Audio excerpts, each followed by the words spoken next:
Hey, thank you so much for tuning in today and welcome to my podcast studio.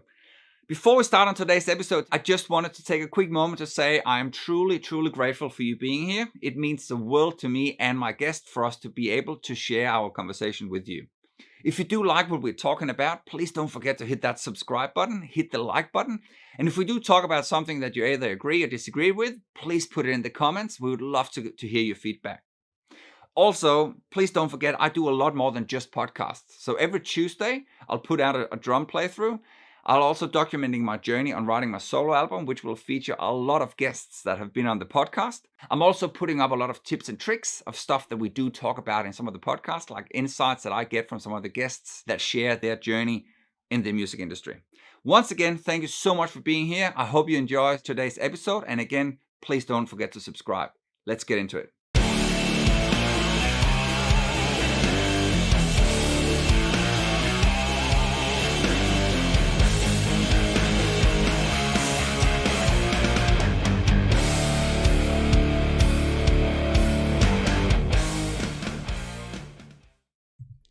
Oi, and we should be live here. Hi guys. Oh yeah. How are you going? Yeah, that's Right. good.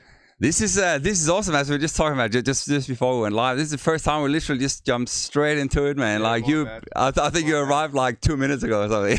Yeah. Way to go. Straight into it. Did the old switcheroo. Yeah. Josh is usually late to everything. Fantastic. Well, it's the good old I suppose rock stars are supposed to be to rock up whenever it sort of suits. Especially Fashion. Yeah. Late, I call it. Fantastic, man. Well, thanks so much for coming in here, man. Oh, Thanks for having us. Yeah, it was wicked, man. I was about to say the whole reason why we sort of caught up in the first place was because I got the opportunity to see you guys playing at Metal United, which was absolutely unreal. You're Fun. definitely the highlight Yeah. in my books, because I never really heard of you, man. And then like you came in like it's all these cool bands, so you didn't really know what to expect, but you guys absolutely blew me away, man. Yeah, cheers, man. Yeah, no, we are still pretty new band, really. I mean, we've released an EP. Maybe if you just put the mic a little bit closer, yeah. Yeah, you'd think I'd know that. Yeah. Jesus.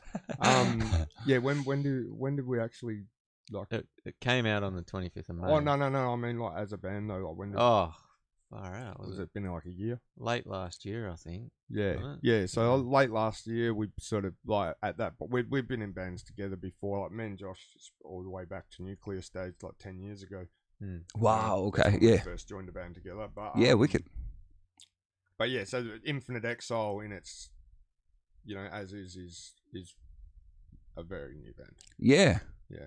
Well, it's very difficult. It's very hard to hear that when you actually listen to the recording, because that sounds like super professional, man. I was banging it out all the way here, and I was like, this is so good, man. Like Yeah, it's it is. like and again the production, like the production value is so good, man. Well, I'll have to put that down to first and foremost our guitarist Fabs. Right. Yeah, like the guy's ears, and he just like we have a certain vision. Like all of us share the same sort of vision and direction, and we like the same taste in music in general. But Fabs just has that ear for like making stuff work really well. Like Yeah, he knows how to write songs. he knows how to write a killer song. Right. And then like obviously like vocal wise, me and him will work on lyrics together, and then I trust his judgment, he trusts mine. We'll basically both throw an idea, and then literally both of us 9 times out of 10 both of us will go, oh, that one's better. And it's never a oh no, I want my idea. Like we literally, for some reason it's never happened like that. It's just been we both know which idea is better out of the two. Yeah. Just go with the better idea, That's amazing. But on the most part, musically wise, and the driver of the band is Fabs. We record at Fabs' house. Fabs does he actually recorded the whole EP. So you've recorded that EP at his house? Yeah. Yeah. Yeah, a little bit. I did a little bit of vocals That at home. is- Josh did a little bit of bass at home. Like we each did a little bit at home as well in our own sort of setups and. That's fantastic, man. combination. And then the second big factor is we sent it over to Gareth Hargroves for the mixing and mastering.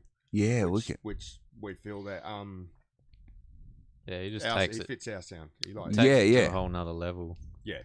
And he Even- understands what we're doing. Yeah. Yeah. I think like the only problem I had with the EP was that there's not enough songs. I went through it on the way here and I had to start it again because because this is like a 35-minute drive for me. And it's like, man, like six songs. That's Yeah. pretty long for an EP. Yeah. it is still, man. But album, but really. Basically, But that's yeah, the there's same. so- Where's the album?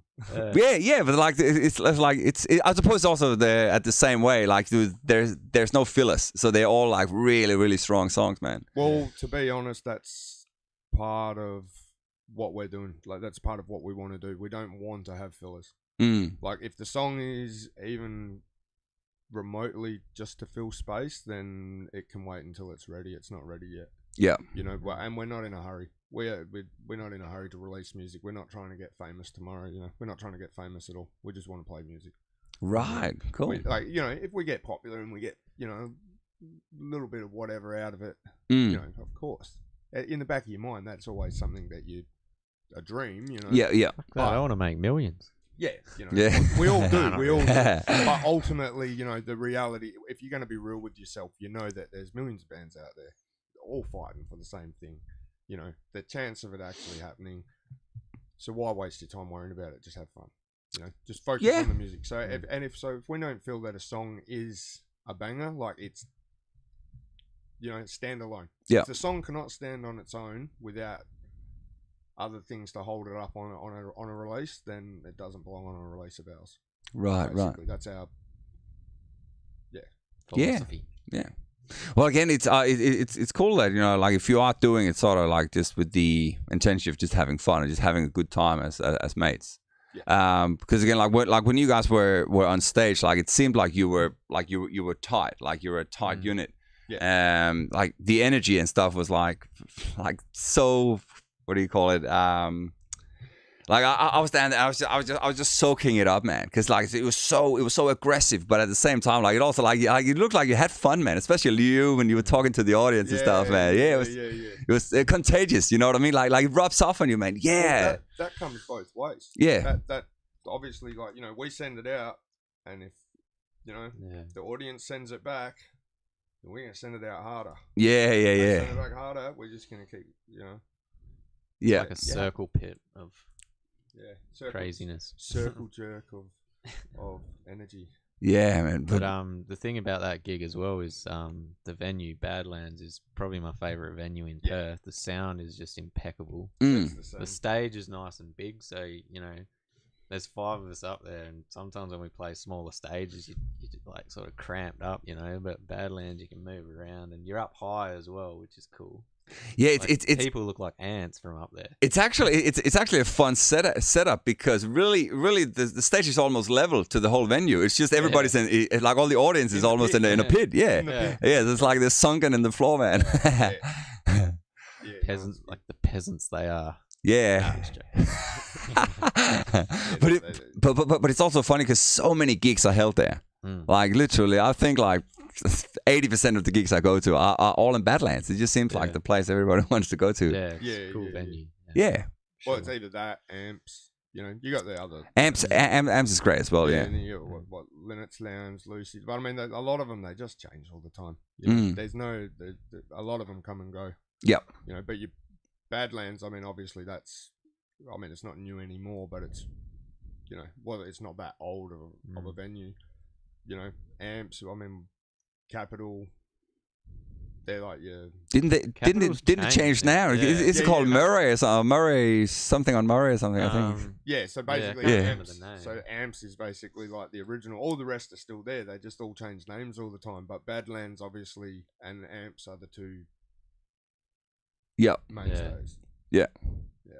But now it was so many great venues, and also like there's also so many great bands. Like obviously on that night as well. Like we had another big one, All This Filth. I had them on about 2 months ago, man. Yeah, and that was the first time I got to see them live as well, man. Yeah, they were delivering a solid show as well, man. A really good live show. Yeah, they have a really strong following in Perth as well. Like when I watched them, I noticed like 90% of their audience was wearing ATF shirts. Like, yeah, they know what they're doing. But I was about to say, they're also really good at running it as a smooth operation, and they're like really strong on socials, and you know, like I went up and bought a T-shirt on the night and had a chat to Brendan. It's like, and you know, they had everything sort of written down, like stock, like how many T-shirts they had in stock, and like how many was left in the right sizes, and that design and stuff. So it's like, wow, I was super impressed, man. we did that. We did that with the last band and the band before that, and I think we just got a little bit slack. but we've ordered new merch. Yeah, I saw that. I need one. I need one when you get one. Yeah. Pretty excited about that. I mean, the small picture just doesn't do it justice. Like, you know, we've obviously, you know, blown it up, looked at it on the computer at the actual size. Of and well, the guy that designed those, what's his name? Fiaz Farelli. He did EP art as well. Same guy that did the EP art. Yeah, so cool. It's all connected. Just to keep it following the flow. Yep. I think he's based in Ireland or something, but he's done like designs for like, you know, Machine Head and huge bands like that. Wow. He's a photographer. Oh, photographer. Yeah, sweet. Yeah, so Fabs met him through the Machine Head crowd, if that makes community sense. or something. Yeah, well, Fabs back in the day was on the forum. So he used to like, you know, so he like talks to Rob and that all the time. Oh, wicked. Or, you know, not all the time, obviously, but he knows him. But yeah. So this is all these people through Fabs, you know, like fantastic, again, man. The driver of the band, like, yeah, you know, we owe a lot to Fabs. Like, yeah, he's a champ. Well, big shout out to him as well, man. I've always been watching now. Later, you know, fucking, we love you, bro. Yeah. He's been like super responsive. Every time I post something on Instagram, and bang, he's right there, man. Yeah, well, I'm just been flat out lately, honestly. Like, again, that's why I was late today. I was just like everything just right at the last minute, but. No, that's cool, man. So what are you doing outside the band? So I work. Yep. Obviously, got 8 kids. 8 kids. All up, not all at once. But, you know, like, wow. Far out. That's including a foster daughter as well. Right. Look after her, but, you know. Yeah. Didn't have the best parents, so. Fantastic. She does. Yep. The best parents. Yeah. But I love that. Respect. You know, like, yeah. So just busy, and then like my niece died a couple of weeks ago, which was, you know, threw a spanner into everything. You know, me and my partner and everyone else trying to organise the funeral and come up with the money for that, and you know, just in general, there's just been a few. What do you call them? Speed bumps. Bumps on the road. Yeah. You know, it's life. We get through it. Yeah. We move on. Yeah. Yeah. Wow, 8 kids. Yeah.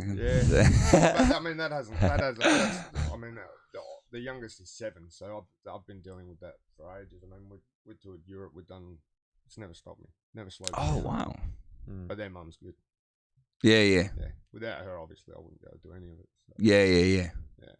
Fantastic. I mean, who goes? Oh look, I'm taking off to Europe for 10 days to party with rock stars. You right with the kids? Yeah. He's like, yeah, no worries. Cool. See you when you get home. Love you. That is. It's so incredibly important, man, to have that support and be on the same page. Yeah. I probably don't appreciate it and show her enough, but yeah. Shout out to TL. Yeah. I know I couldn't do it without her. Yeah. Wow. That's I'm so happy to hear that, man. That is and again, no, fantastic. They're not all the time, you know. So we got at home at the moment we have. He's lost count. Maybe just get the mic a little bit closer. 5. You can actually move it over a little bit. Yeah. Can you? Oh, screw the light. That's fine. Can you remember all their names, or is it like? I remember all the names. Need a reminder. Need a tattoo or something like that. Just write it on my hand. Yeah. All the birthdays. Oh no. Don't even. Yeah. Birthdays. That's it. Yeah. Actually, I could probably get most of them. Yeah, cool, man. So, any of them play music? Because you could almost make another Slipknot, man. No. I've tried. The boys all just want to play games, video games. Not interested. Typical teenagers. Yeah. How old are they? So the oldest daughters are turning 20 this year, the end of this year. Wow. And then every couple of years in between, all the way down to 7. Yeah. So and then the boys are like 16 and 12. 11, 12, 16. Yeah, so they're video game mad, just want to play video games and don't want to help do any housework. Yeah. Well, I suppose it's never too late. I didn't start playing drums until I was 14. So and that was again totally by accident because I was into my video games too, man. Yeah. I do have a daughter that wants to actually sing in a band. Yeah, cool. But finding a metal band that wants a young female vocalist, and I'm talking like 14-year-old female vocalist, is you all got to start. Like we got to start somewhere. Yeah, but she wants like a good band. Yeah, that's the problem. And I'm like, well, you got to find people your age and like start from the bottom. And she's like, no, but can't I just join a band that needs a singer, like a proper good band, like we start gigging? I'm like, no, you can't do that. It doesn't work like that. But she's keen. She's just. Yeah, we'll find it eventually. Could you do some backing vocals on one of your songs or something? Oh, she probably that's an idea. Probably, but I'd rather not be shown up by a 14-year-old girl. Fair enough. Yeah. She's got a growl on her. Nice, man. Yeah, she's pretty brutal. Fantastic. Yeah. So is he doing that mostly because of you and your music, or has? I would say yes, but at the same time, the kid wears nothing but black. Now. I mean, again, but even that could be a lot of influence from me, I guess. But I mean, all the other kids are not at all metal or anything dark at all. So. But that's cool, man. Again, like you have your own personality, you have your own stuff, man, and they all sort of into their like some different stuff, man. Yeah, no, it's good. But got to have some variety. Yeah, oh, for sure. I only have 3 boys, but 3 kids. But boys. Yeah, but they're like my oldest is 7, so so I'm a little bit behind. Yeah.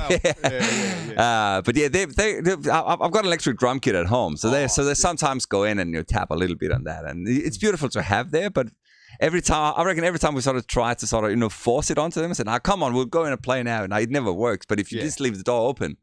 It's a lot easier for them to go and hang on, tap, and there's like a guitar and go and strum the strings and sort of hopefully. I've obviously have I don't even play an instrument myself. Honestly, I'm learning the banjo. I can play enough to keep myself entertained. I can't play I wouldn't play in front of people. I'm not that good. Yeah. I've only been playing 6 months, something like that. Yeah. About 6 months, just basics. Other than that, I don't play any instruments at all. Wow. But in the house, we've got 2 guitars, a ukulele, a gut bucket, tapping spoons. Probably explain that one. Oh, gut bucket's basically a big steel wash tub with a broom handle and a piece of washing line. Yeah. Like I see, like some of the when we were busking and stuff like that. Yeah. It's obviously because I got the banjo on that. I got that, and I thought, if I just leave that in the lounge room when I'm playing the banjo, maybe someone will pick it up and. Yeah, sweet man. But they do, but never, nothing serious though. Nah. Yeah, and at 14, 16, 20, sort of if they're not serious yet, it's probably not gonna happen. Yeah, I didn't start playing music till I was like 16, so it's never too late. Oh yeah, never too late. But I'm saying at the moment, yeah, they're not interested. No.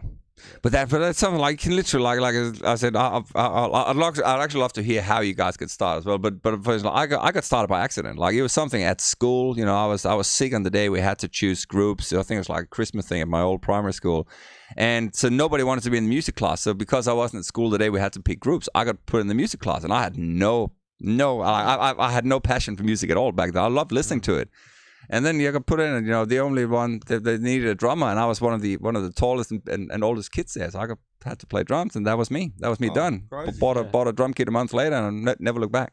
Yeah, sick. So I said it can happen, sort of like out of nowhere almost. Like, well, I was honestly the opposite.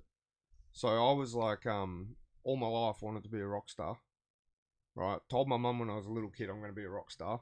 Always wanted to stick to my word. So when I grow up eventually I'm going to be a rock star. But grew up in a non-musical family in a small country town with no music class, you could get guitar lessons off the old boy down the road, but I sort of wasn't really that interested in guitar. I wanted to be a front man. Always wanted to be a front man. There was no vocal teachers, none of that. This is back in the like 80s and early 90s, you know, late 80s, early 90s. And basically just never really had the proper opportunity to chase it, if that makes sense. Yep. And then obviously got to 16, 17, you know, you start staying out late and hanging out with the boys in the shed and having a few beers, and they crank out the guitar and, you know, they go, oh, you know, sing along or whatever. And, you know, do that. I did that in the garages just with me mates for probably 10 or so years. Yep. And then one day was looking for a job on Gumtree and came across an ad saying looking for a singer. And I thought, I'll give it a go. No training, no idea. But absolutely no idea. Never screamed in my life. Wow. Like I thought I was signing up for to be a clean singer, and I got there and the guy's like, oh, can you scream? Can you growl? I'm like, what do you mean? And he's like, you know, he wanted me to do the like metalcore, like the real, you know, guttural stuff, and I was like, well, like, you know, I love metal. I'm more like you know, into Pantera and stuff like that. So I'd rather do that type of stuff. And then we came to sort of a middle ground, like where I'd found my voice was like a I don't know, I get told a lot that it's a Pantera-y, like, you know, Phil Anselmo-ish sort of vibe, but at the same time it's a bit heavier. Yeah. It's not quite as old school. So I don't know. I can't judge it myself because, like, but a lot of people do say they hear a Phil Anselmo vibe in there somewhere, which I've wrote down a couple of influences. Yeah, so for instance, I wrote down Pantera as well. I heard some of the old Bury You Dead as well. I don't know if you know them. Yeah. And some of the more modern bands, some of like the Haunted, some of the Swedish. Well, a lot of the Pantera influence and that would come from Fabs. Again, writes a lot of the music, like, well, all of the music really. But they're all epic bands, and again, like Pantera is one of my all-time favorite bands. Yeah, well, that's our sort of like our thing. Like, we want to, you know, Great Southern Trendkill. You know, like, we don't want to be trendy. Yeah, we have the exact same mantra. We don't care. Like, we don't care. You know, if you don't like us, that's fine. But the overall music, like I said, there's so many different like it's such a cool hybrid of different genres and different elements in it. Yeah. Like all the clean guitars with all that sort of chorus and floaty like delay thing and stuff is really cool as well. Yeah, exactly. Yeah. Oh, that comes down to Fabs' songwriting. He knows what to put and where, and it always sounds works. right. Yeah. It does. Again, yeah. We're not in a rush, and if there's something that's like it's a bit irky, he will obsess over it until it is perfect, and that's. But that's also like you guys are so fortunate that you have that opportunity to do that in your own pace at home, like at his house. You know what I mean? Because there's so many other bands. Cheaper too. Yeah, exactly. But that's my whole point. Like, you don't have, you know, like the clock is ticking, and you know you're on an hourly rate of like $100 or whatever it is, or $200 to hire a studio. So you can literally keep fine tuning until it feels right. Yeah. That is, and not just feels right, but feels like freaking amazing. You know, like the production value. Got is, I was honestly like got goosebumps now. I was blown away. Like, literally, when I got out of the show, that was the first thing I put on. I listened to it all the way home in the car. I was like, fuck this, man. Yeah. Like, because I mean, obviously the concert were like the whole night was amazing. Like, it was such a cool night. So many cool bands and cool vibe in there. And then just finding this brand new band I haven't heard of that just like they completely just, you know, like set the house on fire, and then come out and then hearing an EP that was just like, what? Like, because the production was so good. Yeah. Because again, I had zero expectations and just got like 200%. You know, I just said, whoa, you know what I mean? That's like, what we're trying to do. Yeah, well, it totally worked. Totally worked. And with the different genres and stuff, again, that comes back to the whole like trending. You know, even you may even notice some of the lyrics in our songs is literally about like how trends are almost embarrassing. Freight train at the end of the line, man. Yeah, like, I love that. Exactly. Like, you know, you see these people that like just. I don't know, how much do you have to sacrifice of yourself, of who you are as a human being, to fit in with society as a whole? How much are you willing to sacrifice? How much of your morals, how much of your personality, how much of your style, how much of you Are you willing to sacrifice to fit in? Yeah. I don't want to sacrifice anything. Like, if you don't like me, you don't like me. If you do like me, awesome. Let's have a beer. Yeah. That's it. It's that simple. It's so, and that, I think that phrase is something that is so, well, it's always been relevant for a long time, but especially right now where you have all these extra restrictions and everything where you really just need to conform because, and it's crazy, man. Yeah, and people do. Yeah, they do. But to the point of like, almost blindly. I know it's, what is it when something happened a while ago? Is it irrelevant at the moment? It's not relevant at the moment, but, Tide Pods, No, I don't think. The kids in America eating laundry detergent tablets. Weren't they trying to get high or something? Or? What? No, it's just a challenge. Shit. Like, what the hell? You'd be clean on the inside, wouldn't you? Yeah. Wash your. I don't know. Just wash your sins away. Yeah. Like that for me. At that point, I was like, "Where's the brains gone? Where's the?" And that brings me to like I've got no problem with transgender or any sexuality. Yeah, neither. Again, I'm doing me, you do you. Exactly, man. Like the world is big enough for all of us, man. But I do believe that science is important, and I do believe that science is to be fact. Okay, so if you have female genitalia, you can identify as a man. Internally, in your personality and who you are as a person may be a man. But scientifically speaking, you are a female. Because you have female reproductive organs, female, genitalia, female everything. Yep. And when I'm saying that, I'm not saying that from a negative, anti-trans point of view. I'm saying that from as a society, if we give up on science and we start to and make science subjective to your own belief, we may as well just replace it with religion and let the church run the world, because I was gonna say that's pretty much what religion is, isn't it? Yeah, but that's what I'm saying. Like, you may as well just hand over to the Vatican and say, "Oh, here we go, we give up." Like once if you start, science is not subjective. Science, obviously we have theories and they can change, and we can disprove things that we thought were true, and we can prove other things. Yep. But to the best of our knowledge, to the truth and the facts, It's also funny how, like, if you go back to, I've got a feeling you and I are probably about the same age. I'm 43. 36. Okay, there you go. Okay, fair enough. My older brother, like, man, him were like peanut pod, and he'd be 43 this year. Right. Because I was about to say, like, could you imagine sort of from just going back, say, 20 years to growing up and looking at how the world looked now? What was okay? Pretty much actually just the world before social media. How much everything, especially what you're allowed to say and all that stuff, has been so restricted and so black and white now. I think it's gone two ways. And they're contradictory to each other, and it's very confusing to me. So back in the day, kids weren't exposed to hypersexuality. I mean, a little bit, like in Australia, there was probably it was probably a lot worse back then, because, there was a lot of, other bad stuff going on behind closed doors that no one wants to talk about.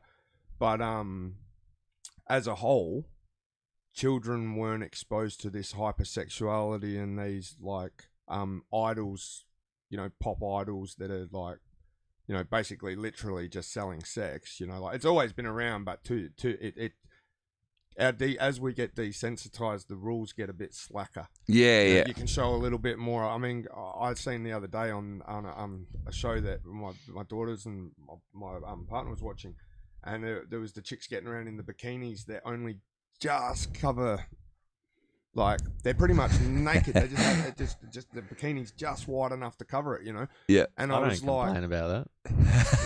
maybe not, but I got daughters. But I thought, in a world where everyone's so easily offended and everything's so PC, yet we've completely lost our morals where it matters. Because it sells, that's what it is. They make money off it. But then people are getting offended by words. Yep. You know, back in the day, you could call someone a dickhead, and if they didn't like it, they'd call you a dickhead back. These days, you know, you probably maybe get taken to court. You know, you don't know. It's just you can't. You know, whatever people get you offended. say, someone's offended by anything you say. Someone in the world's going to be offended. Yeah, yeah. When it comes Ridiculous. to that sort of stuff, like media and the entertainment industry, Yeah. But it's don't apply. but also like at the same time, like if you're on social media, like all those, like the algorithm that picks up on different subjects, the stuff that you post, if that's something that sort of contradicts with the rules that are set up by, especially like Twitter is notorious for it. You know what I mean? Like you literally banned from Facebook. Yeah. For having an opinion. Yep, exactly. Yeah. Exactly. Yeah, and because people get butthurt because you might have called them a name. Yeah. You know, I mean, I get it if you're being out. Oh, obviously, like if you're out of line, if you are being a dickhead, then yeah, different story. But if you're just voicing your opinion, like your honest opinion about something, so whether that is something that's got to do with religion or transgender, as long as it's done in like a neutral, almost like a neutral way, as long as you aren't being sort of offensive to anyone, then yeah, still like the algorithm is just like, see you later. Yeah. Yeah. And I mean that is so you're allowed to say and do whatever you want as long as it fits again exactly with the trends and Yep. with the what conforms, you know. Yeah. But yeah, it's crazy. It's something. Yeah, it'll be super interesting to see like whether like how everything will look like in the next 10 years. You know what I mean? Like because if you go just back 10 years, you know, like the sort of infant stage of all this social media stuff. You know, so I think Facebook really started to take off around 2008, 2009. So it just imagine how infant that is. You know, it's been around for like not even 15 years. Yeah. Plus, combined with all this COVID stuff, it's just like the thing that saddens me about it, like life these days compared to when I was younger, is like, you know, back then you'd go outside and kids would be playing all over the street, riding their bikes, and now you go out and it's just like there's no kids around. I don't know if that's not so much COVID. I think that's the social media. Yeah, social media, and also I think fear of, you know, parents having fear of kids getting, I don't know, taken or whatever, or that again is just it's so surreal to me like as a parent as well, but for to hear people that are actually scared and also actually see stories of people of kids being taken, I was like, what? Like it was just something you would like no one would ever have thought that when I was growing up. You ride your BMX down to the park at 7 years old. Yeah, no problems. And come home a couple of hours later, as long as you're home before absolutely. dark. Exactly. These days, unheard of. Yeah. These days you have to be careful. I don't know about yourself, but a lot of parents stress out about sending their kids for a sleepover. Yeah. Just because their kid might say something that, you know, like doesn't fit with the other family's way of all the views allergies. and then allergies, and you got this. And allergies is fair enough, though. That's actually a legit thing, and I suppose we still had that back in the day. You know, I just never picked up on it being a kid. You know what I mean? A lot more kids seem to have allergies these days. They do. Yeah. There was no one. Yeah. I mean, there was maybe one in my lifetime. Yeah. Well, the thing is, I can't remember any from my class that had allergies. You know what I mean? Now there's one in every second class. Oh, there'd be more. I think. I think there'd be more. Yeah. So, but that it might come back to the fear then. Like maybe they are allergic, or maybe they had a reaction one day, and then the parents just like, no, they're allergic. Maybe never have it again. Maybe it's because the parents sterilise their dummy and sterilise their bottle and sterilise everything to the point that the kid never builds an immune system. Yeah. Doesn't let them play in the dirt. Oh, don't play with that. That's dirty. Oh, let your kids play in the mud. It's probably a lot of things, man. Because there's no doubt that we're far more conservative about stuff today than we were, say, 15, 20 years ago. Don't get me wrong. There's a point when you've got a baby that it's sterilizing everything and having everything immaculate is for a reason. Yeah. But when your kid gets to that, like a toddler, and he wants to go play in the dirt out the back with his Tonka trucks, and you're like, oh, you know, don't really want you playing in the mud. You know, that mud on their hands going into their mouth, believe it or not, is a good thing. Yeah, it's how you build immune absolutely, system, absolutely. And a lot of these parents, honestly, like these days, we're so hyper concerned with germs and cleanliness and hygiene, and you know what I mean. Kids are supposed to be a little bit feral. Yeah, they're supposed to go out and scrape the knees and, absolutely. It's literally our biological system is built that way. Yeah. We start hiding from it and all of a sudden we find a few other problems starting to come up because our body doesn't know how to handle simple things. But it's also like, and I'm from Denmark originally, so I've only been here for about 10, 11 years now. But obviously and I'm assuming it probably would have been the same here. But yeah, like growing up back home, like it was the same thing. Like we were always outside. But like I would walk 3 kilometers to school every morning and walk home as well. Like I said, could you imagine that, like doing that today? Like, can you walk? And I had to cross traffic and stuff. And yeah. Really? Yeah. No. Yeah. And then what can you do about it? You can't do anything. All right, get in the car. Yeah. Like you literally can't. Well, you drag them out of the house, like try and push them down the street. Smack them anymore. Yeah. That's frowned upon. But it's they just need a smack, they're getting it's crazy. I don't think that would be allowed anymore either, man. Like, them in the basement for a week. I don't know. Yeah. Within reason. I'm not. You're not out to hurt them. No. You're just letting them know that if you touch that fire while it's burning, it's gonna hurt. So I'm gonna let them. Shock you a little bit, so that's what's gonna happen. But when you do that, it's gonna be far worse. So I'd rather give them a tap. Fair enough. Yeah, absolutely. Yeah. Then take them to the hospital for a skin graft. Yeah. You know what I mean? Absolutely. Absolutely. Let them learn the hard way.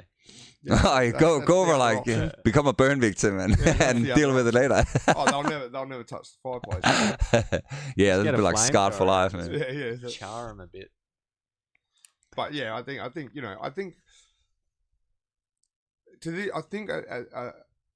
the more I think about it, the whole thing is basically everything is too extreme. Everything these days is too extreme. We don't have any middle ground anymore. And I think that's the underlying problem. Because, people get offended by the extremist of things, you know what I mean? Like to the minutest of things, and it's everything is blown right out of proportion. There's no balance and just middle ground with anything anymore, if that makes any sense at all. Yep. And I think that's causes a lot of the issues that we're having socially. But I think another thing, probably a byproduct of that, is also like so much. You see so many people with like mental health issues and angst and anxiety and stuff like, and even social anxiety, like literally just leaving your house and going to the shops or something like that. Agoraphobia. Yeah. And that's again like I said that to my wife a couple of months ago. I said to her, you know what? I just realized I don't remember knowing anyone with depression until I came to Australia. And I'm sure that has nothing to do with people aren't depressed in Denmark, because of course they are as well. But I think it's something that would just have been really rapidly exploded in the last 10 years. Yeah, sure. Because I know I see so many people posting stuff on Facebook about the mental health and about being depressed, and there's far more people that don't post about it as well. You know what I mean? Yeah. So it's like, man. But the thing is, that's again the social media basically making us more connected. You wouldn't have seen these people back in the day. You're connected for better and worse. You know what I mean? Yeah. But we wouldn't give it up for the world, because it's like, if I'm running late, it's just like, oi, where are you, man? I'll be there in 5 minutes. Cool. I always think, how the hell did we live without mobile phones 20, 30 years ago? It's like, and and the thing is, like, looking back on it, because I can remember, like, probably my especially my mom can remember some horror stories where we go out to a party, when you're like 16, 17, and you get like blind drunk and stuff like that, and your friends don't have your mom's landline to call and say who, you know what I mean, like stuff like that, But we survived. Exactly, and we're still here. They're still fine. Like, it's all good. But could you imagine this today, man? Like, everybody, like, the second something is wrong, like, you'd have like 10 people. I'm just gonna go on Facebook, Instagram, just message people or take photos. Like, it's just like you're just so connected, man. You have this like huge. It's like I said, it's literally like the Matrix. We're all just plugged in. You know what I mean? Actually, one of my pet hates with going to a gig is people just sit there and film it. They don't they're not. Why don't you you're there for the live show, why don't you just watch it instead of sitting there with your bloody camera, you know what I mean? Yeah. Is there anywhere to get some water? And they'll probably sure, yeah. I'll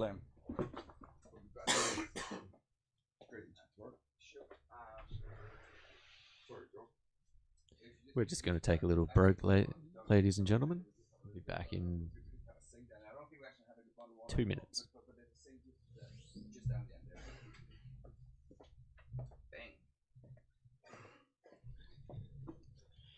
There we go. Can't have all the coughing here. Man is thirsty. That's it. But, That's it. As I was saying, like it just, I don't see the point of it. Like you might as well be there for the experience, you know, instead of trying to get the best camera angle or something. I understand why some people do it, especially if if you're a big idol, like you want to be able to come back and show your friends, you know what I mean? Like I'll see that, or put it up on your social media feed or whatever it is. Yeah. But yeah, like people that literally go to a concert and film the entire show from start to finish and put that up. It's like, did you even actually watch the show, or were you like you said, are you more worried about getting like the right camera angle or something like that? But I suppose like the upside to that being in the band is like you get more free exposure. Yeah, that's true. by getting that stuff out. It for us, exactly. Yeah. Facebook, then Problem don't worry about what I said. Yeah. Yes. The audio is pretty bad.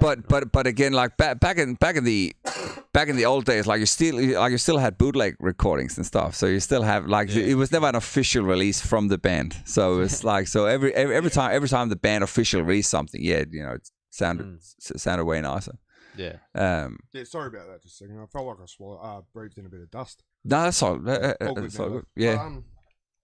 Found that out there. I actually make them. Oh, really? Yeah. What are they? Can I have a look? Well, I don't make them. The machines do. But Yeah. that's what I do. It's just like a little lid or something too. Yeah, just a cap for a bottle. Yeah, cool, man. Yeah, I just seen it. I thought. Yeah. I literally work around the corner. Wow, cool. Yeah. Nice, man. Drop by more often, man. Yeah, well, that's what I realised when you were trying to organise it before, and I was like, well, I work night shift. I could have just came down on my lunch break. Yeah. Easy, man.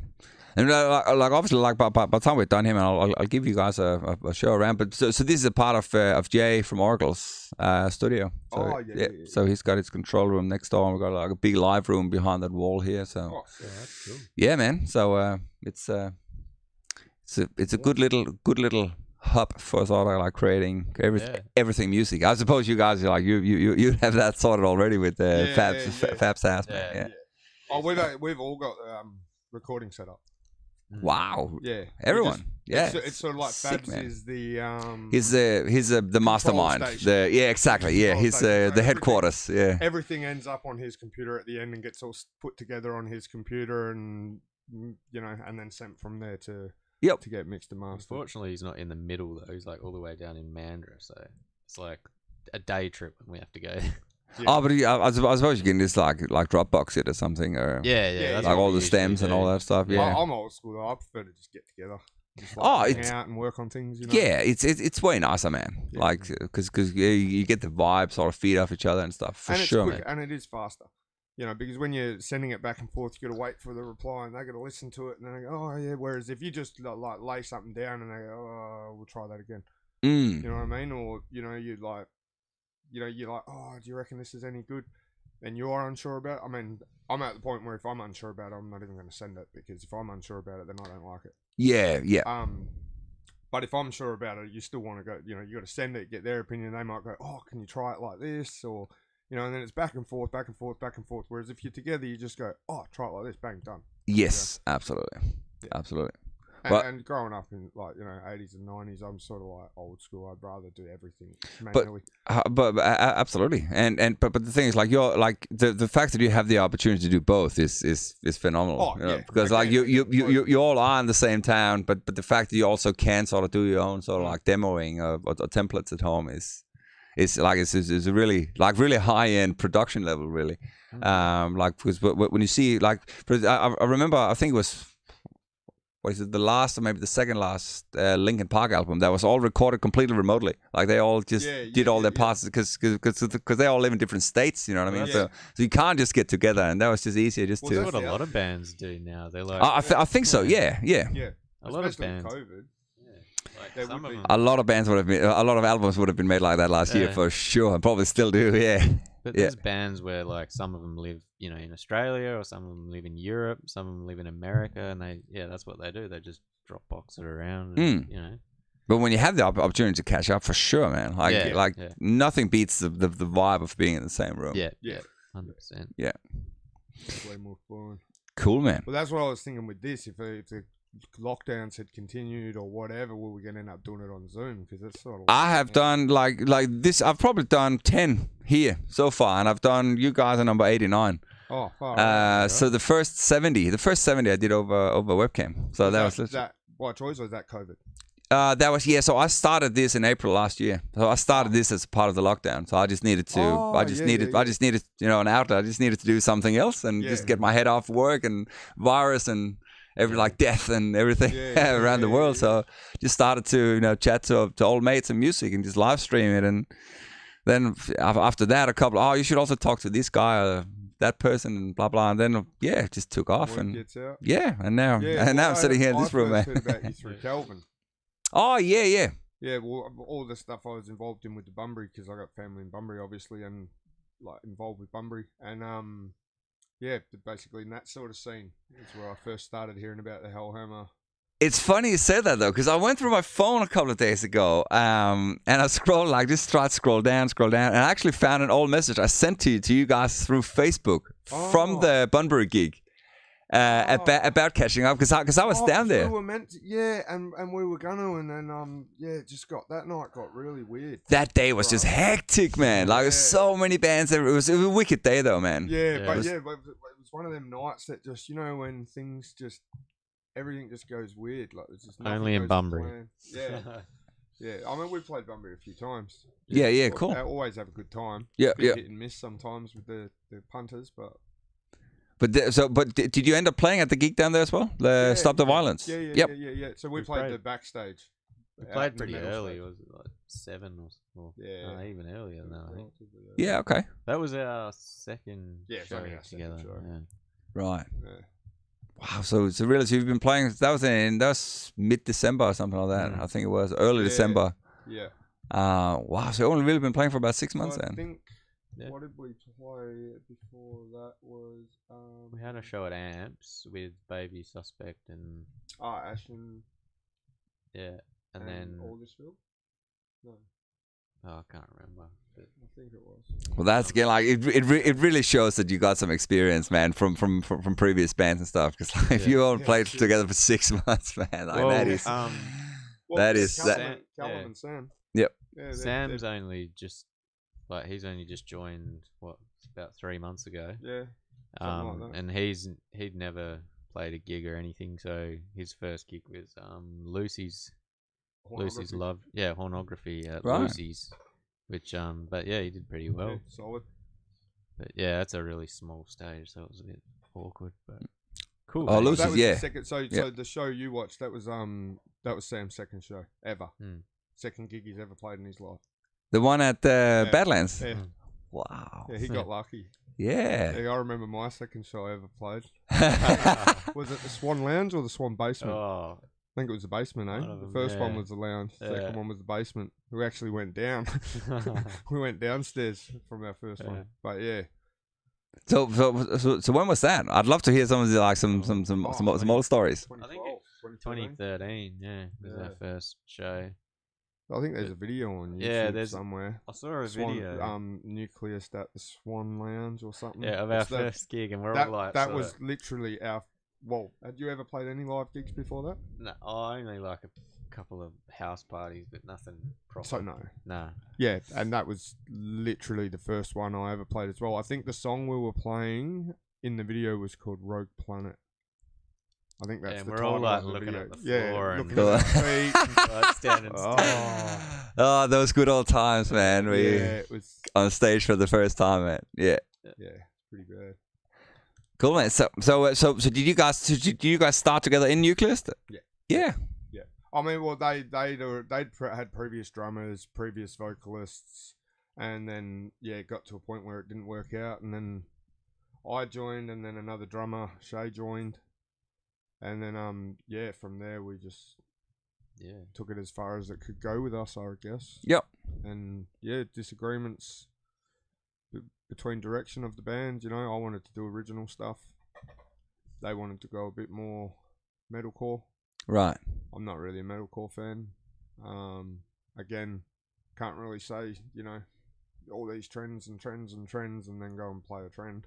Like, be a bit contradictory. Yeah. Yeah, because earlier Nucleus was quite like progressive. It was you all know? about Yeah. being original. Yeah, that was it was very, very different from like the album to the latest EP. Yeah. Yep. So that album was our last contribution. Okay. Yeah. So that was we left shortly after But that. yeah, we had some good times in that band. We went to Europe, Indonesia. Oh, we had great times all over Over Australia. East a few times. You know. Yeah, we did a tour. So we flew to Adelaide and then hired like a camper van sort of thing, and then went around like the bottom of Australia and then up around, you know, like Victoria, New South Wales, up to Queensland, then up to Rockhampton, like sort of at the top of Queensland, and then flew back home. Nice. 3 weeks. 3 Yeah, weeks. 3 weeks. That was Yeah. fucking cool. How many shows? And him sharing a double bed in the roof. So like the camper van has like you know, the little extended roof.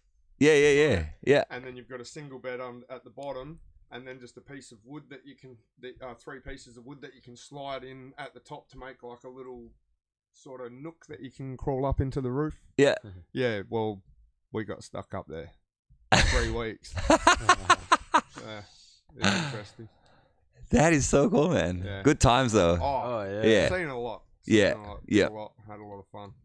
You know, which is to be honest, the current lineup of Infinite Exile is like our chemistry as a group of mates is awesome. Like and then with COVID we can't tour, we can't go doing all these sort of things, but I can imagine there's gonna be a time.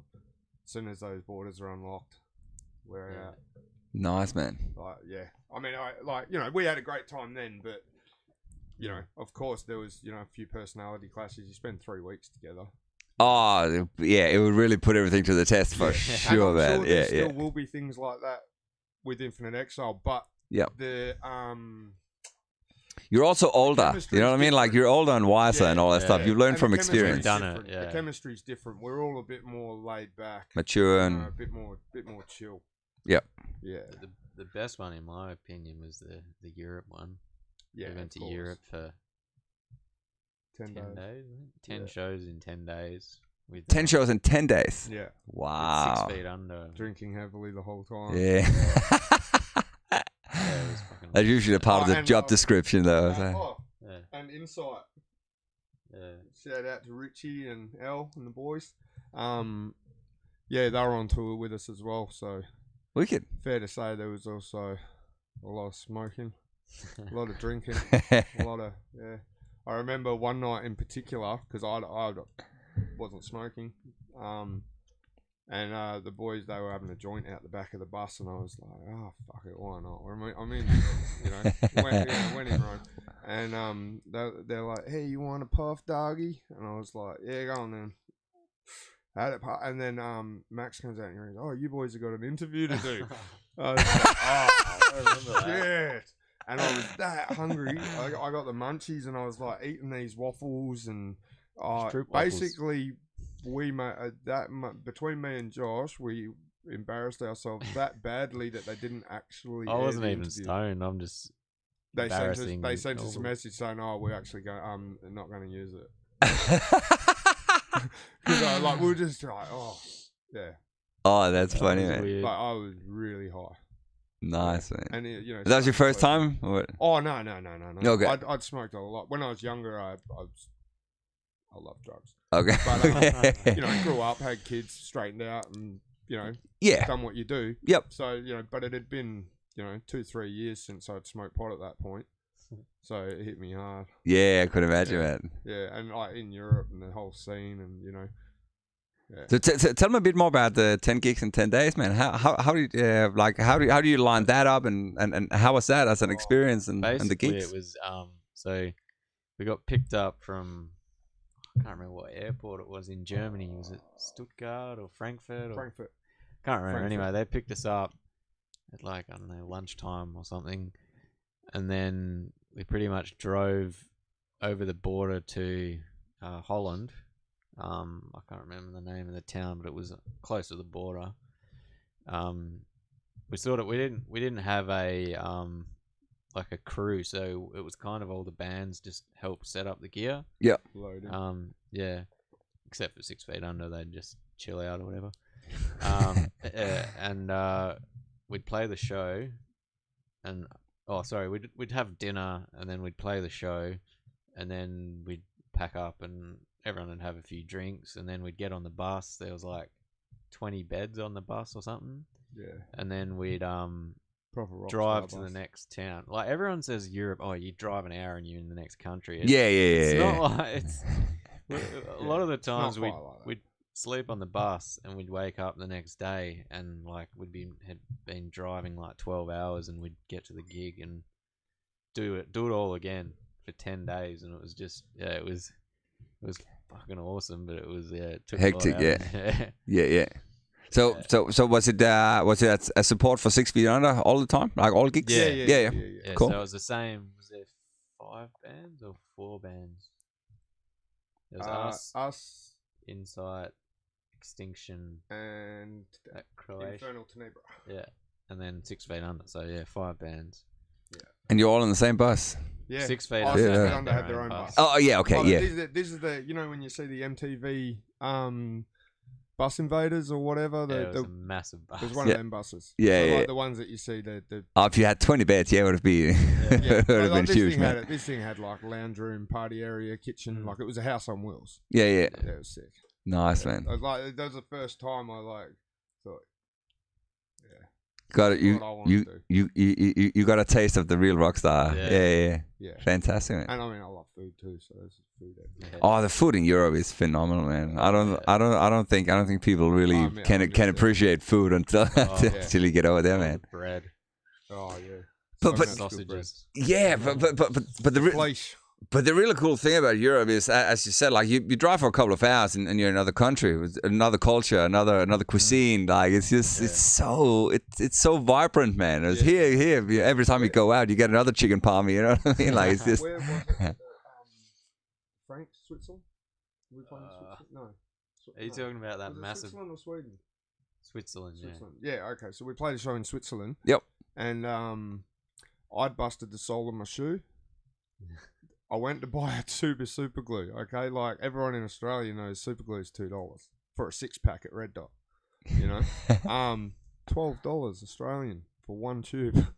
And I was like, what's going on there? And they're like, oh, this is Switzerland. That's Frank's. It's like, that's how much stuff costs. Right. I was like, yeah, right.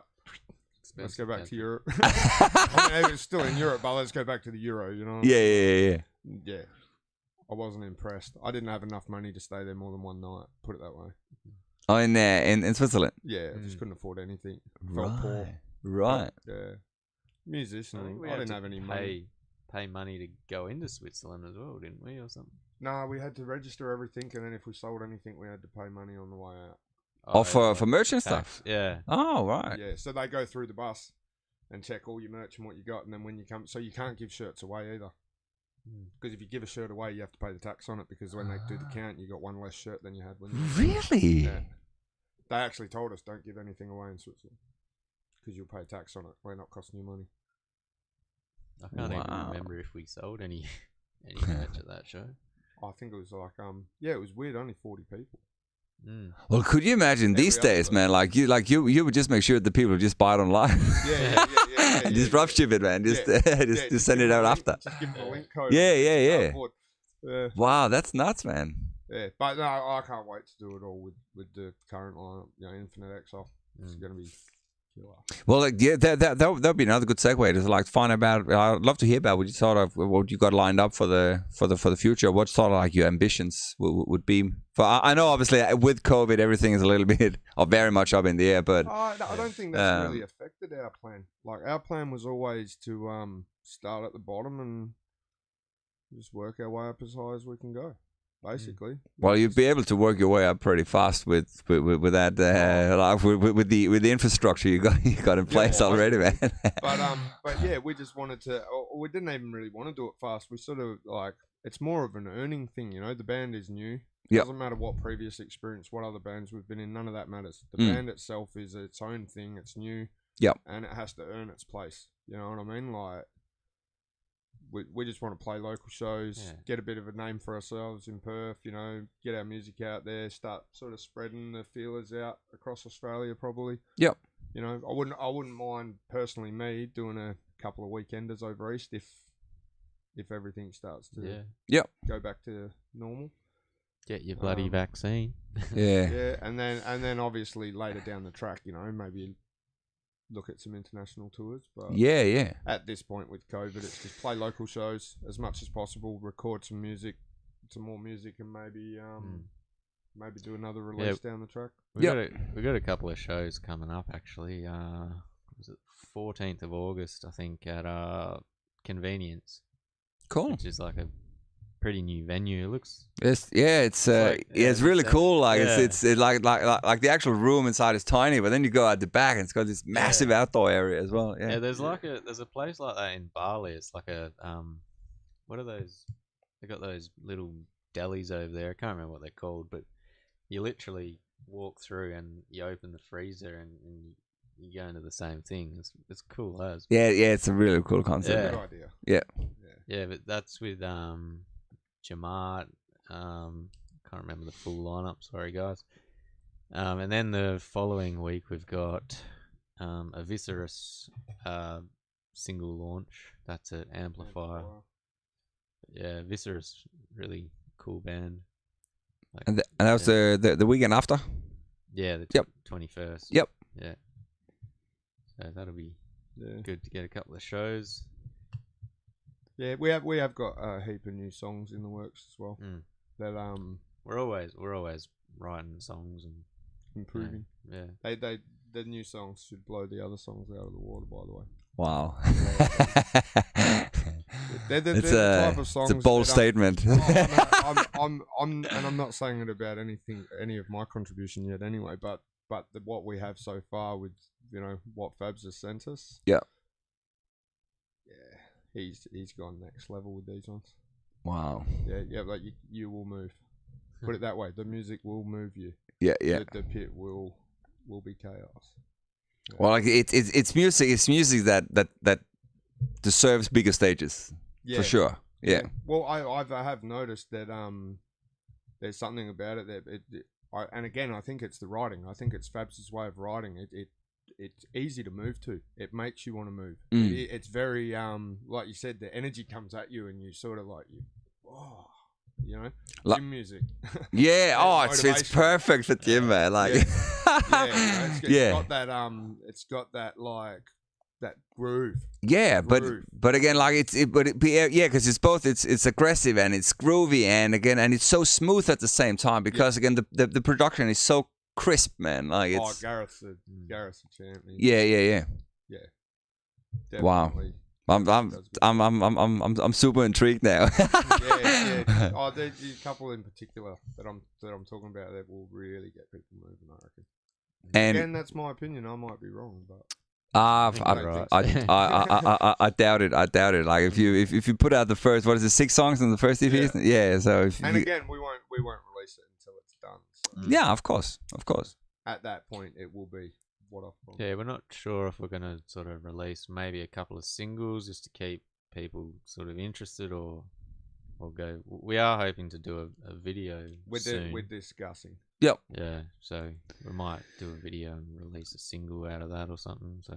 Well, that's again another interesting. I talked to pretty much everybody about that as well. Like whether you should do singles or EPs or LPs these days. Like if there's. I think with what's going on, I think more bands are tending to go singles so they can release it more frequently. So keep it sort of interesting, Yeah. Because if you do what you want. Yeah. I think whatever works. I don't think there's any. Well, do what you want is what you should do, no matter what, because you have to. You need to do whatever fits for you. But exactly. That's what I mean. Like, exactly. There is no rules. There's no. People always say, "Oh, what should we release an EP? Should you release an album? Should you release a video then a single?" Doesn't matter. No. Doesn't matter. No. If you market it well, But it won't matter. But the thing is, like, even if you put out an EP, even if you put out an album, like, you can still release all the songs as individuals anyway, or the songs that you reckon deserves to be recognized more than others, if you have any. You know what I mean? But yeah, like, and I mentioned this many times before as well. Like, my biggest issue with only releasing singles is the fact if you don't have like an EP or an LP to back it up with, then I personally is like, oh, there's only one song, man. I just heard a whole concert. I want to hear more. Yeah. Whereas, but if you have an EP and you go like, Here's oh, the single. Check it out. here's a single. Exactly. You know, you can sort of like if you get hooked on that one song and you want more. Oh shit, there's 6 songs. Cool, man. You know, or there's a whole album. Well, again, being stuck in the 90s, I'm of the opinion that if a band releases an album, they intend you to push play and take a chill for a while. Maybe we'll and listen to it from start to finish. Later on, you're going to pick your favorite songs and skip and all the rest of it. Yeah. But I think the first time you listen to a piece of art, yep, it's supposed to be listened to in the format that it was delivered in. Do you know what I mean? So, yeah, for sure. And there's like a lot of people who aren't in bands or aren't musicians probably think that we just go, oh, that's the order we wrote the songs in. Yes. It doesn't work like Nah, that. One song might not go nicely into the next song, or you might have 2 songs that are a bit too close sounding, same tempo or same time signature or whatever. Yeah. So that you've sort of got to structure it in a way so that if they are to push play and listen to the whole thing as one solid an EP, yep, that they're going to go on that journey, and it's not going to be 100%. And we try to give that nice ebb and flow. You know what I mean? Yep.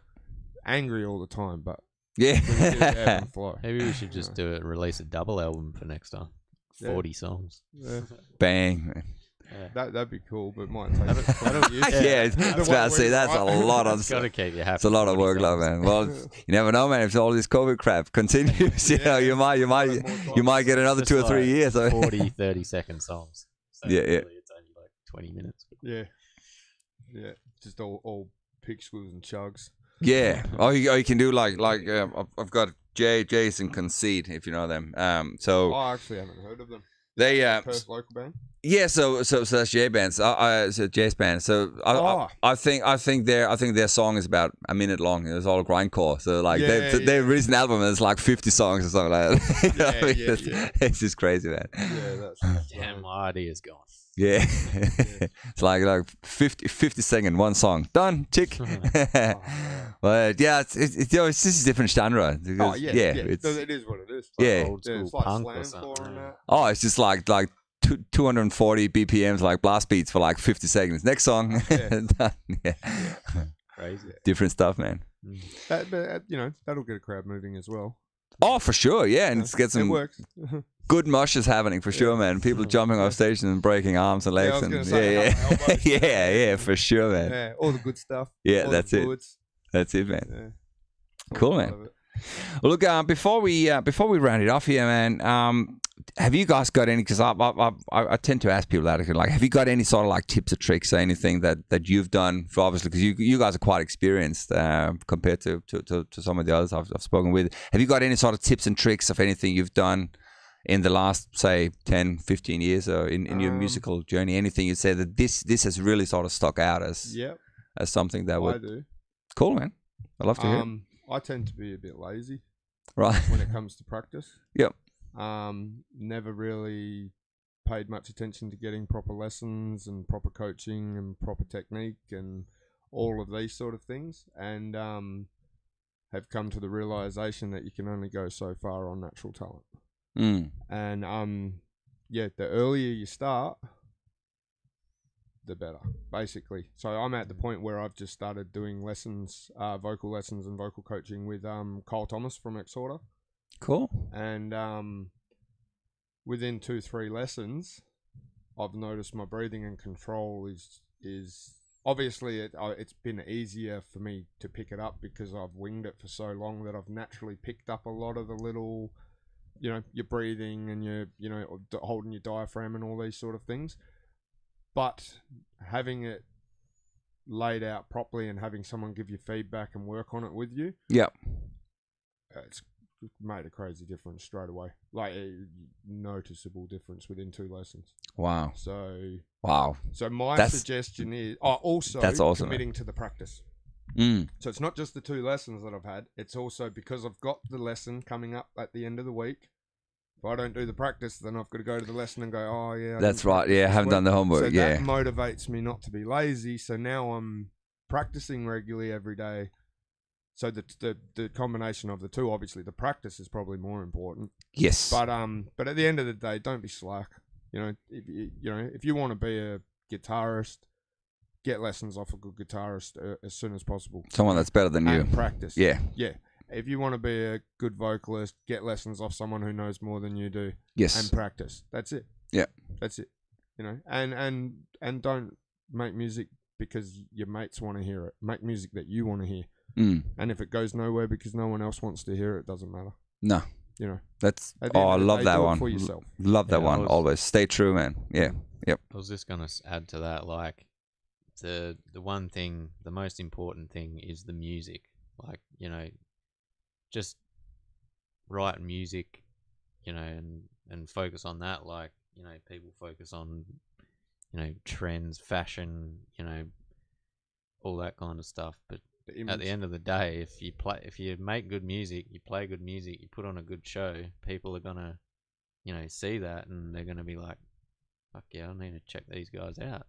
Yeah. And then, marketing and all that has its place, but I think that's the most important thing. And if you, don't be afraid to try something different, because all the bigger bands that, have created these genres and stuff, people probably thought that sounds like shit, because they're not used to it. Didn't understand it. Yeah.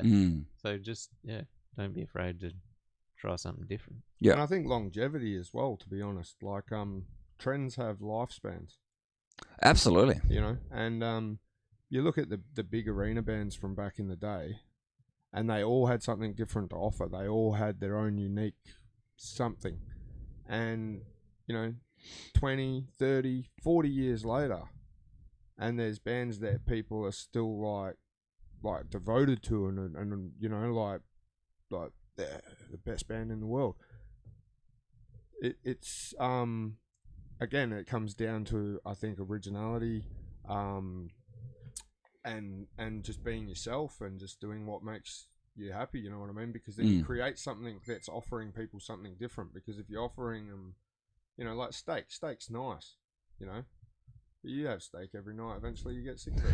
Yeah. So someone comes along and offers you a bit of veal. Yeah. Yeah. And then that's it. Yeah. So long, and again, like it's hard to keep up. I think that actually what it comes down to for me, because I'm lazy, is it's hard to keep up with trends. They change every day. I can't. I just can't do it. You know what I mean? But also, like regardless of trends, like you don't change as often as trends do, because you know what you like. And exactly. So and I can't anyway. I couldn't do it. I'm just saying, like, in general, even if I wanted to, I don't have the mental capacity to stick to trends. Like, there's just too much. No. Too much. No. Yeah. No, that's very, very good point, actually. And I think part of that's growing up in the 80s and 90s.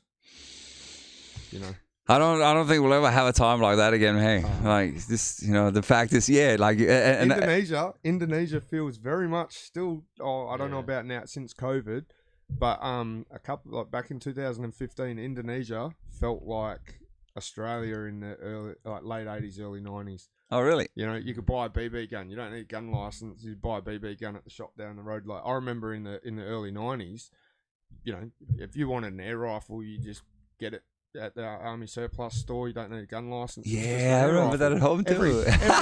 Every kid in my neighbourhood, because I grew up in a small country town, every second kid in my neighbourhood had an air rifle in their bedroom. Yeah. You just grab it out, just shoot each other from the other side of the yard, and no one cared. I mean, obviously there's reasons that laws were put in place. It probably is, but at the same time, like when we went to Indonesia, they still had that sort of thing. Like, you buy an air rifle just at the shop on the side of the road, and you could just shoot tin cans out of the back of your hotel room. You know what I mean? Like, sucked about Indonesia though was, like, literally like a month or two before we got there, they just, like, in Java where we were. Oh, beer. Yeah, outlawed alcohol. I don't drink beer. Really? It was Yeah. so hard to Oh, wow. find it. Like there was It wasn't It was outlawed. fucking- It was just they banned it from being Yeah, sold in so many it places. was Like weird. Really? because you used to be able to get it in like your supermarket. You just walk into the supermarket and it'd be in the fridge. You know. Yeah.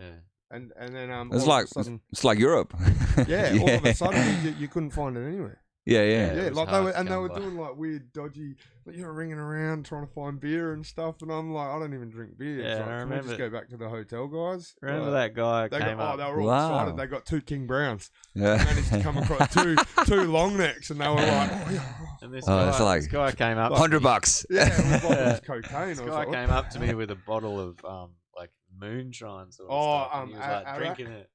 Yeah, and he's like, "You want Arak or some?" I'm something like, like that? I think I'll pass. yeah, apparently Don't it's wanna not live. good. It's like a homemade liquor. Really? Yeah, like a really like jet fuels type thing. Mm, Yeah, apparently you have one shot and you just. Shit. yeah, judging I was by keen, but just his face. dragged away. Don't know. Probably not too good if you have to go out and put a gig on later. Yeah. and you just Oh, no, it was after the completely gig. It was after destroyed, the man. gig. It was Yeah. just after the gig. So. Probably have a Right. killer hangover though. Or you just get knocked out and you wake up fresh the next morning because you, Yeah, you had yeah, like yeah. 10 hours straight sleep. See, tell the boys to Clean funnel your some insides. water. Yeah, Funnel yeah. Some water while I'm asleep. Yeah. Oh, Straight in. Elon. Oh yeah, that'll do it. Get We some could- fluids in, no hangover. Yeah. Wicked, man. Thanks so much, guys, man. Thanks for having us. Yeah, it's Yeah, been thanks awesome. a lot. Just before we ran off, can you just do a quick shout out again to where should people go and follow you? Like your Instagram, Facebook, stuff like that? Yeah, so Instagram, Facebook. Facebook, Spotify. We're Yeah. trying to plug the Spotify at the moment. It's so, just yep. Infinite Exile. Yeah, Infinite Exile. Fantastic. If Well, you that's want some, Everywhere. Honestly, like I don't Streaming know, there's platforms that I've never even heard of. If you're Deezer interested in and some suppose whichever platform you're on in Infinite Exile. Yeah. Yeah. And also like to say, but if you want one of the new shirts, they are actually like we haven't even got them yet, and they're nearly gone. Right. actually, Yeah. we have So got just, a So where can you buy them? I need to Well, pay we for it. we were going to obviously put them up in our Bandcamp and obviously have them at shows, but they're it's at a point where we're probably down to about half of what we ordered. That's so, it's a good problem to so- have, though. Yeah, no, we're not complaining. But basically what I'm saying is, if you want one, sling us a message with your size. We'll put it aside. Yeah, sweet, man. We'll sort out the payment and the. Put me one.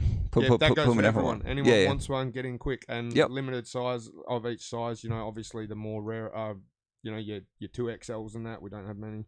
Yep. You know, your larges we've probably got a fair bit left. Yeah, cool. Mm. Yeah. So the more outside of large you are, either way. Yep. you want to get in quick. Two of the guys in the band had just had, one's just had a baby and one's coming up, so we're thinking about doing a baby merch. Oh, line, so- that's it. Yeah. do the Anyone- old, Never what goes is it? out of fashion. We get what do they enough call them? interest. Jumpsuit. Yeah, Yeah, the onesies yeah, that's or it. the baby beanies or little bandanas. That's a good thing, man. Get the pacifiers going, man. Well, we're trying to cover all with the X angles. on it. So we're trying to cover all angles. When you do the baby merch, when you do the G strings and that, you know. Yeah, get some good some golf some good clothes. female merch as Oh well. no, like. no, we're lot of- meaning for men. No. Yeah, G bangers for men. mankini. Get the mankinis. Yeah. Yeah, Get the yeah. Borats going. Yeah. yeah. Fantastic. But no, we've been thinking about actually doing some different type of merch. We're just not sure yet. So Wicked, man. once the t-shirts are gone, who knows? Yeah. I But want to get some more shorts. But stay tuned on Infinite Exile on platforms, Instagram, Facebook, and all streaming platforms. Awesome. Awesome, man. Peace out. Thanks so much, guys. No worries. Thank Enjoyed you. it, man.